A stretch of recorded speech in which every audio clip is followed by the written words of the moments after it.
अघोरी की ये दुनिया जैसे रहस्य और खौफ की एक चादर लपेटे हुए थी। हमें इसमें जितना डूबने की कोशिश करते वो उतनी ही गहरी नजर आती। हम जितना उसके करीब जाते वो उतनी ही दूर हो जाती।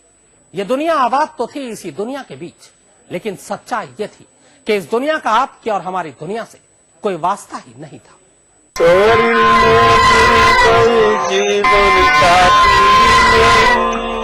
झोपड़ी के अंदर औघड़ की हरकतें लगातार जारी थी। वो कभी जोर जोर से मार पड़ता और कभी भजन गाने लगता, पर तभी ठीक उसी वक्त झोपड़ी के बाहर शमशान के अंधेरे में अचानक एक कार आकर रुकी।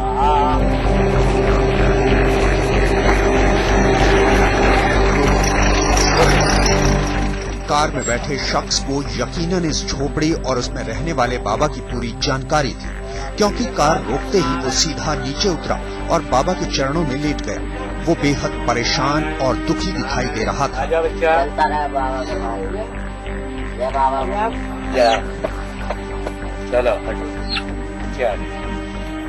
उसे इस हाल में देख अचानक हमारे जहन में ये सवाल कौंधा, शमशान में आधी रात को भला बाबा से उसे क्या काम हो सकता है। हम अभी उसके यहाँ आने की वजह के बारे में सोच ही रहे थे कि उसने खुद ही बाबा के सामने अपनी कहानी रख दी।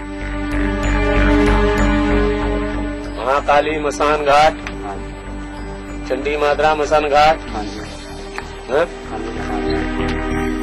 दरअसल ये शख्स अपने एक रिश्तेदार की आत्मा से मिलना चाहता था, उस रिश्तेदार की आत्मा से जिसकी मौत सालों पहले हो चुकी थी। ये जानकर हमारी हैरानी और भी बढ़ गई। ये एक इत्तेफाक ही था कि हमारी मौजूदगी में एक शख्स अपनी अजीबोगरीब ख्वाहिश लेके औघड़ की झोपड़ी में दाखिल होता है और औघड़ उसे उसके एक रिश्तेदार की आत्मा से मिलवाने का दावा करता है। तो उसका क्या ये दावा सच होगा? बाबा ने उसका दुखड़ा सुना और इसके बाद अचानक उठकर वापस चला गया। हमें लगा शायद उसका काम नहीं हुआ है, पर थोड़ी ही देर बाद वही शख्स दोबारा वापस लौट आता है। इस बार उसके हाथों में एक मुर्गा, शराब की बोतल और कुछ दूसरी चीजें थी। औघड़ शायद अपने इष्ट देव को इन्हीं चीजों का भोग लगाना चाहता था। मैं बलि चढ़ाऊं? अगले ही पल बाबा ने मुर्गे की बलि ली और चिता की आग में उस मुर्गे को भूनने लगा। उसकी साधना जारी थी। देखते ही देखते उसने चिता में शराब और मुर्गे की आहुति दी और फिर उसका भोग लगाने लगा।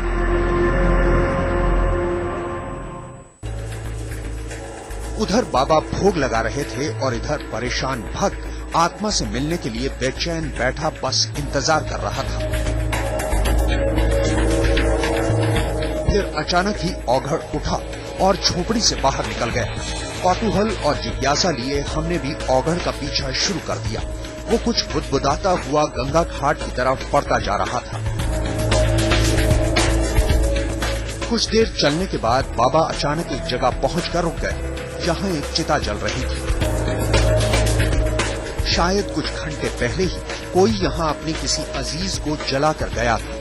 तो क्या ये औघड़ अब वाकई किसी आत्मा से उसके रिश्तेदार को मिलवाने वाला था? हमारी बेचैनी लगातार बढ़ती जा रही थी और फिर हमने बाबा से सीधे ये सवाल पूछ ही लिया।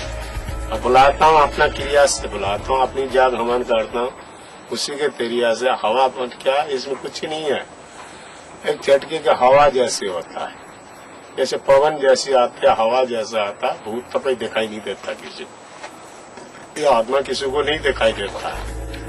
इसके बाद इस औघड़ ने अचानक अपने भक्त की तरफ देखा, पर क्या जैसे ही बाबा की नजरें भक्त से टकराई, भक्त हमारे सामने देखते ही देखते बेहोश होकर जमीन पर गिर पड़ा।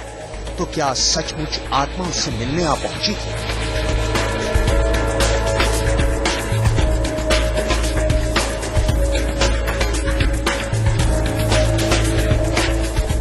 अभी हम ये सब बदहवास देख ही रहे थे कि अचानक एक चीज ने हमें बुरी तरह से चौंका दिया। पूजा पाठ के दौरान आधे से ज्यादा मिठाइयाँ अचानक गायब हो गई थी, जबकि हमने किसी को भी वो मिठाइयाँ खाते हुए नहीं देखा। भक्त बेहोश था और मिठाई गायब। हमें सचमुच कुछ समझ नहीं आ रहा था।